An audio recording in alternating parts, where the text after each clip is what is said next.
दोस्तों, समर मल्होत्रा एक सफल बिजनेस टाइकून जो मुंबई की ऊंची इमारतों में रहता है, आज गांव की धूल भरी सड़कों पर लौट आया था। उसका मकसद सीधा था, अपने बचपन के दोस्त रघु से एक कर्ज लौटाना। ये कर्ज 10,000 रुपए का था, जो रघु ने समर को उस समय दिया था जब वो शहर भागकर एक नई जिंदगी शुरू करना चाहता था। समर के पास कुछ भी नहीं था, न पैसे न पहचान, लेकिन रघु ने उसे वो दिया जो शायद उसका आखिरी सहारा था। वो झोपड़ी जहां से उसकी जिंदगी का पुनर्जन्म हुआ था, अब उजड़ चुकी थी। गाड़ी से उतरते हुए समर ने देखा कि रघु की झोपड़ी टूटी पड़ी है और गांव वालों की नजरें उसे इस तरह देख रही थीं जैसे कोई भूला हुआ सच फिर से सामने आ गया हो। गांव की एक बुजुर्ग महिला ने बताया, रघु, उसका बेटा मारा गया साहब, और वो खुद जैसे जिंदा लाश बन गया है। दोस्तों, फिर जो हुआ उसको जानने के लिए वीडियो में अंत तक बने रहना। दोस्तों, गाड़ी के शीशे से बाहर झांकते समर मल्होत्रा की आंखों में धुंधली यादें दौड़ रही थीं। जब वो 14 साल का था तो यही कच्चा रास्ता उसने बिना चप्पल के तय किया था। आज उसी रास्ते पर करोड़ों की मर्सिडीज दौड़ रही थी, लेकिन समर की आत्मा अब भी नंगे पांव थी। गांव का नाम था बिजौरा, एक छोटा सा गांव जहां हर गली एक किस्सा कहती थी। समर का बचपन यहीं बीता था।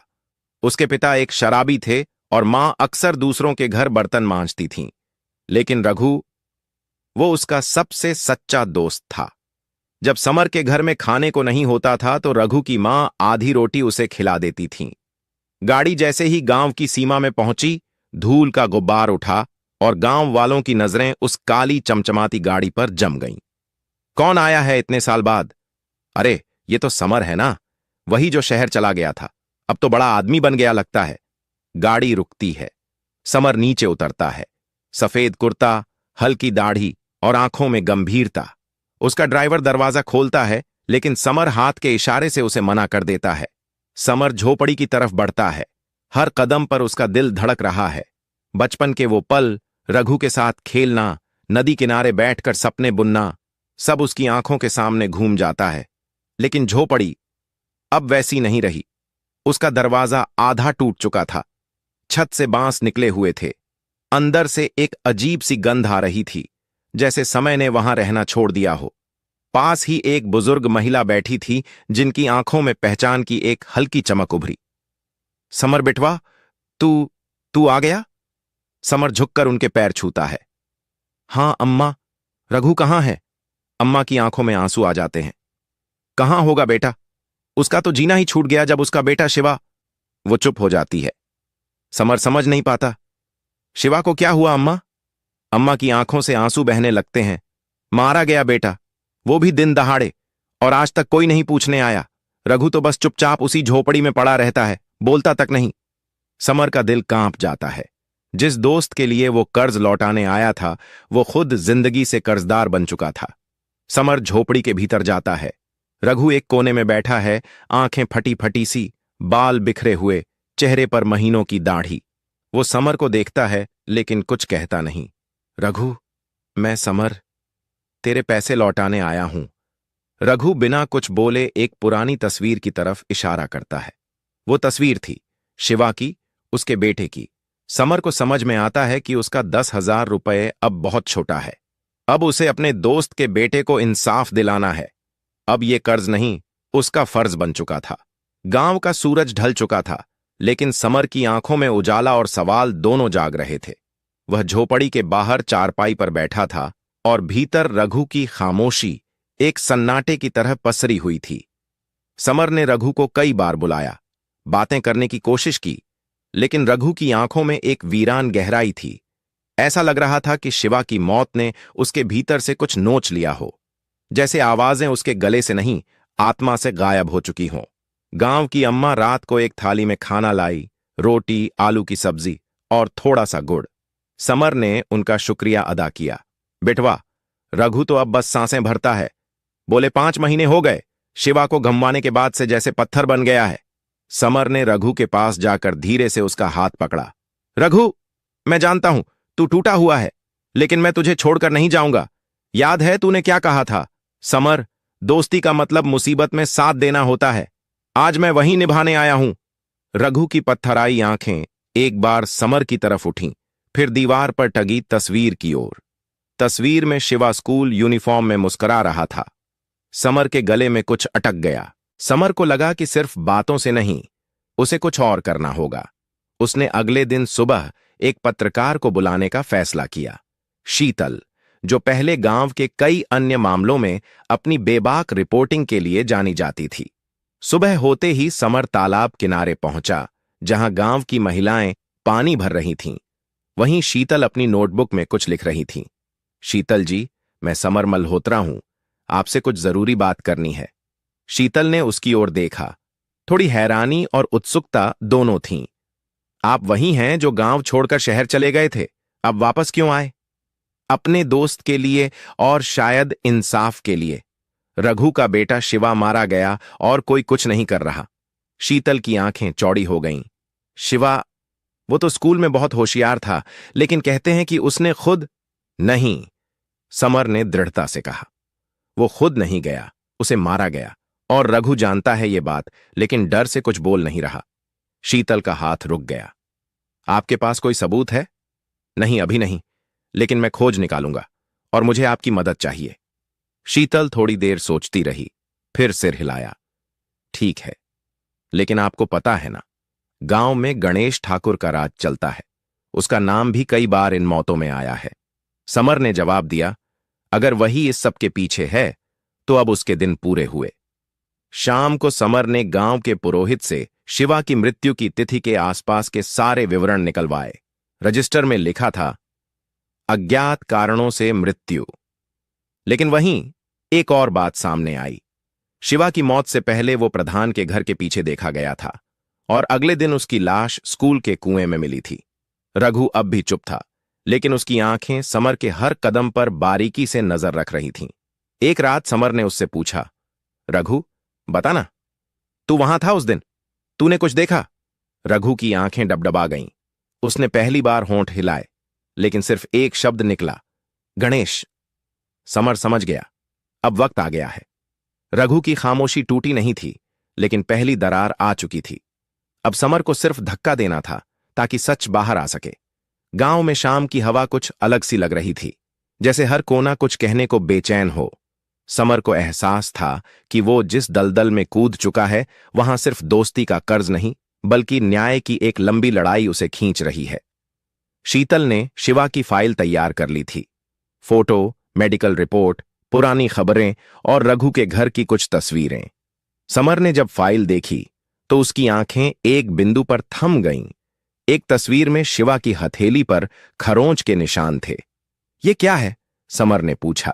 शीतल ने कहा, यह पोस्टमार्टम रिपोर्ट में नहीं है, लेकिन तस्वीरें कुछ और कह रही हैं। समर ने फैसला कर लिया, गणेश ठाकुर को अब सामने आना ही होगा। गणेश ठाकुर, गांव का सबसे रसूखदार आदमी। उसके खेत, उसकी हवेली और उसके इशारे पर चलने वाली पंचायत सब मानते थे कि ठाकुर की मर्जी के बिना गांव में पत्ता भी नहीं हिलता। और शिवा उसी के स्कूल में पढ़ता था, जहां गणेश की देखरेख में सब कुछ होता था। समर और शीतल ने मिलकर एक योजना बनाई। शीतल ने एक फर्जी नाम से गणेश ठाकुर का इंटरव्यू मांगा, यह कहकर कि वह सरकार के रूरल डेवलपमेंट पर स्टोरी कर रही हैं। गणेश ने जब पत्रकार का नाम सुना, तो बिना शक किए हामी भर दी। हवेली के बड़े दरवाजे पर जब समर और शीतल पहुंचे, तो दरबान ने कहा, ठाकुर साहब आंगन में हैं, पधारिए। गणेश ठाकुर एक बड़े लकड़ी के झूले पर बैठा था। सिर पर सफेद साफा, आंखों में काजल और होठों पर बनावटी मुस्कान। आइए आइए पत्रकार बिटिया, आजकल तो आपकी बड़ी चर्चा है, गणेश ने चाय की प्याली बढ़ाते हुए कहा। शीतल ने सवालों की शुरुआत की। गांव में शिक्षा, सरकारी योजनाएं, बच्चों की स्थिति। ठाकुर हर जवाब को राजनीतिक चालाकी से देता रहा।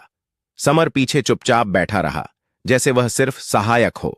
तभी शीतल ने अचानक पूछा, आपके स्कूल में पढ़ने वाले शिवा नाम के बच्चे की मौत का मामला क्या सच में आत्महत्या था?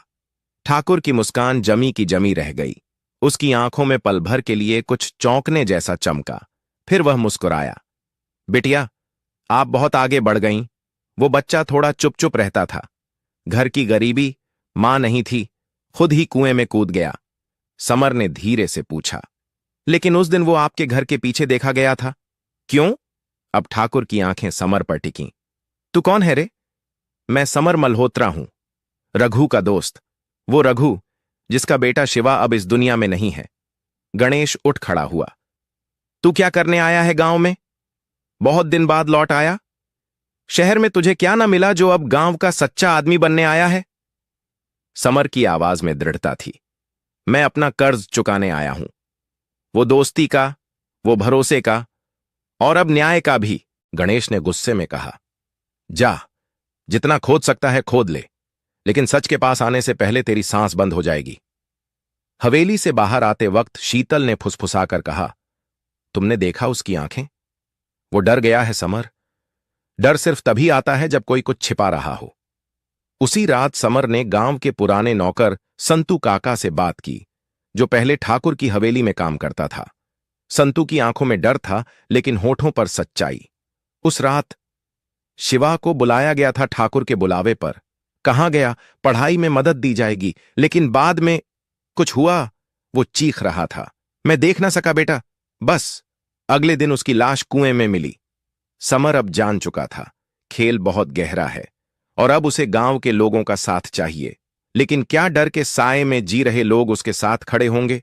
गांव की सुबह एक बार फिर हल्की धूप और सुस्त हवाओं के साथ जागी, लेकिन आज एक अलग हलचल थी। चौपाल के पास गांव वालों की भीड़ जमा होने लगी थी।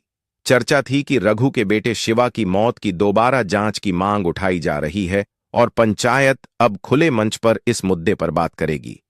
यह खुद में एक असामान्य बात थी, क्योंकि गांव की पंचायत कभी भी ठाकुर गणेश के खिलाफ आवाज उठाने की हिम्मत नहीं करती थी। समर और शीतल ने पिछले 2 दिनों में गांव के कई लोगों से बातचीत की थी।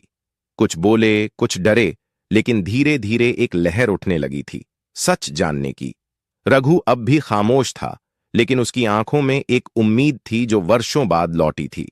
चौपाल में लकड़ी की कुर्सियां और टीन की छत के नीचे एक पुराना माइक लगाया गया था। सामने ठाकुर गणेश के चेले चपाटों की नजरें थीं, जो हर आने वाले को संदेह से देख रहे थे। पंचायत के मुखिया हरीश चौधरी ने सभा की शुरुआत की। आज का मुद्दा गंभीर है। एक बच्चा शिवा, जिसे हमने खो दिया, उसकी मौत के पीछे की सच्चाई सामने लाने की कोशिश की जा रही है। हमारे बीच शहर से लौटे समर मल्होत्रा हैं, जो रघु के पुराने दोस्त हैं। समर माइक के पास पहुंचा। उसकी आवाज धीमी थी, लेकिन भावों से भरी हुई। मैं यहां कोई राजनीतिक एजेंडा लेकर नहीं आया। मैं यहां सिर्फ एक दोस्त, एक इंसान और एक गांव वाले के नाते आया हूं। क्या आप सबको नहीं लगता कि शिवा की मौत बहुत सवाल छोड़ गई है? ठाकुर गणेश तुरंत उठ खड़ा हुआ। ये शहर का लौंडा हम सबको ज्ञान देने आया है, जिसे गांव के हालात का कुछ नहीं पता।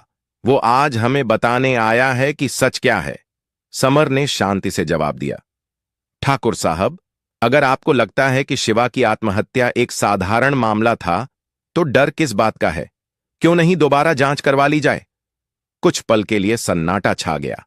भीड़ में एक बुजुर्ग खड़ा हुआ, रामू काका, जो गांव के सबसे पुराने लोगों में से था। उसकी आवाज कांप रही थी।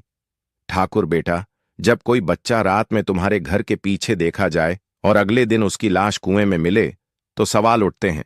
हमें सच जानना है। अब एक के बाद एक लोग खड़े होने लगे। किसी ने कहा, मैंने भी आवाज सुनी थी उस रात। किसी ने कहा, शिवा अक्सर डर कर आता था स्कूल से। ठाकुर का चेहरा गुस्से में तमतमा गया।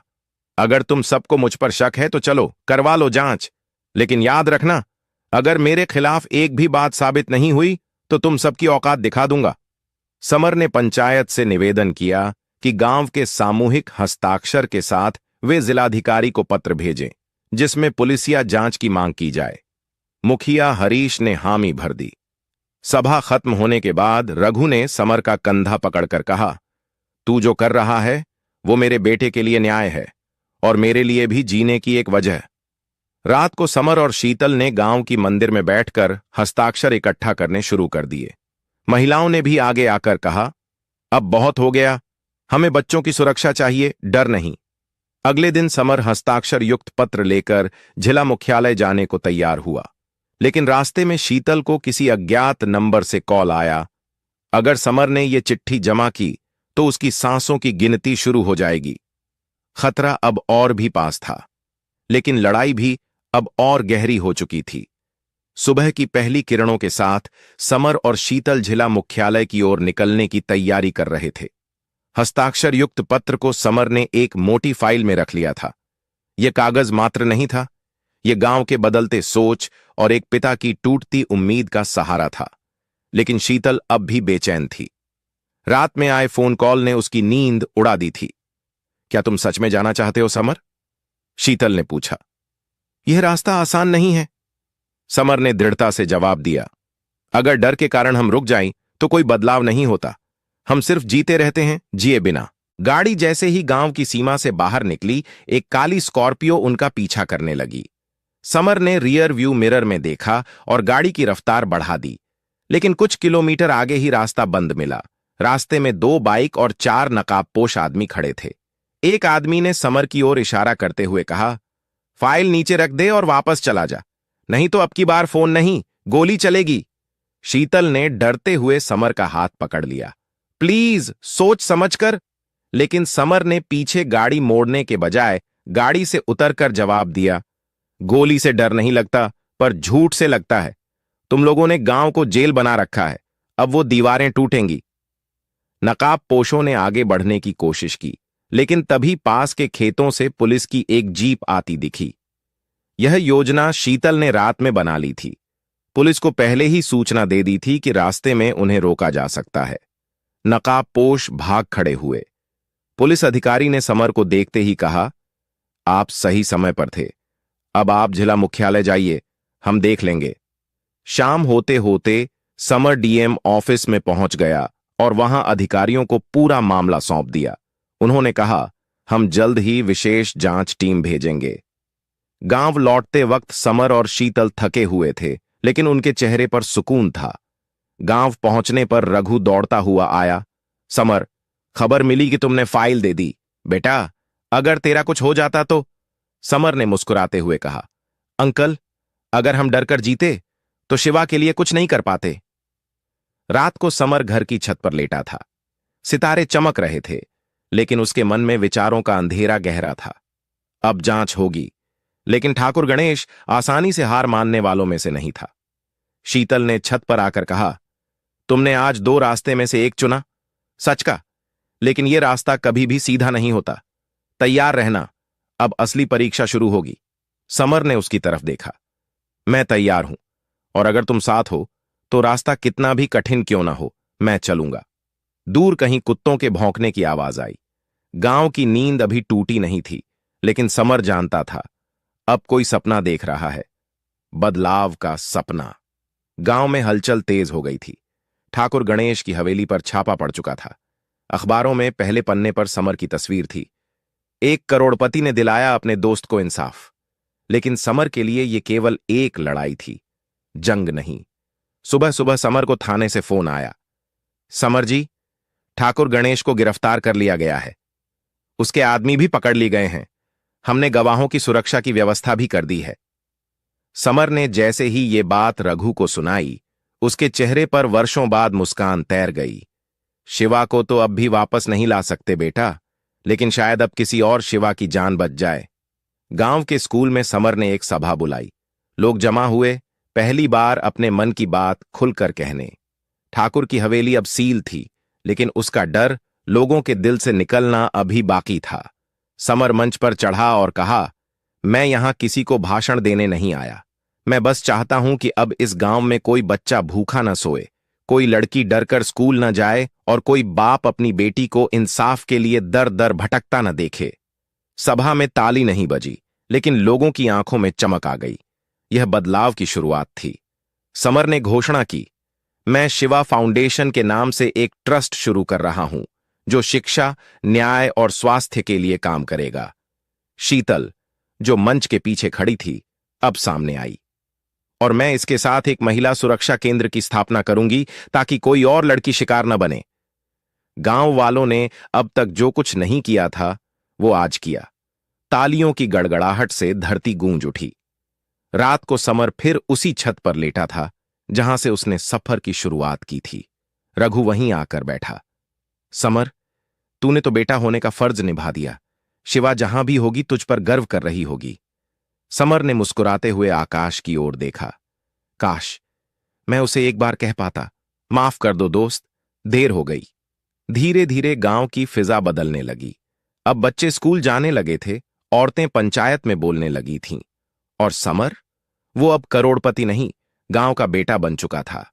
सुबह के पहले उजाले में समर और शीतल शिवा की याद में बनवाए गए मेमोरियल के सामने खड़े थे। फूल चढ़ाए और चुपचाप खड़े रहे। शीतल ने कहा, अब क्या करोगे समर? समर ने जवाब दिया, अब इस गांव को ऐसा बनाना है कि किसी को करोड़ों का सहारा न लेना पड़े इंसाफ के लिए।